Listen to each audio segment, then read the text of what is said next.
দেখো বন্ধুরা, আজকে আমি রুই মাছের ঝোল করব। এখানে কিছু মাছ ভাজা বসিয়েছি, আর কিছুটা এখানে রয়েছে, মাথাগুলো আলাদা করে রেখেছি। যা গরম করেছে একদম হালকা পাতলা করে জিরে লঙ্কা বাটা দিয়ে ঝোলটা করব। মাছগুলো আগে ভেজে নিই। এক পিঠ ভাজা হয়ে গেছে, দিচ্ছি।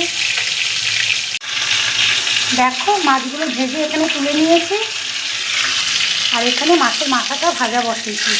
মাথাগুলো সব দিইনি, এক টুকরো মাথায় ভেজে নিলাম, আর বাকিগুলো রেখে দিয়েছি, ওটা অন্যদিন করবো। কড়াতে তেল দিয়েছি, দেখো জিরে ফোড়ন দিয়েছি, আর এই বাটির মধ্যে আছে জিরে, লঙ্কা, কাশ্মীরি লঙ্কার গুঁড়ো আর হলুদ, সব একসাথে মিশিয়ে নিয়েছি।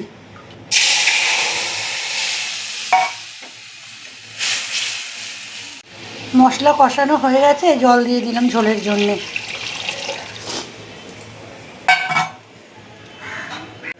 দিয়ে দিলাম স্বাদ মতো নুন। ঝোল এখানে ফুটে গেছে, ভেজে রাখা মাছগুলো এখন দিয়ে দেব।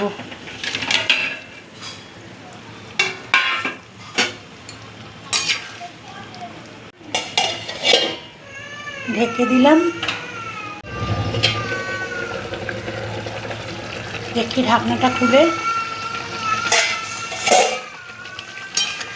দেখো মাছের ঝোল করা হয়ে গেছে, এবার আমি গ্যাসটা অফ করে দেব।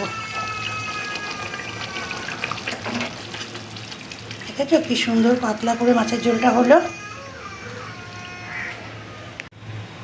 এই হচ্ছে রুই মাছের পাতলা ঝোলের ফাইনাল লুক।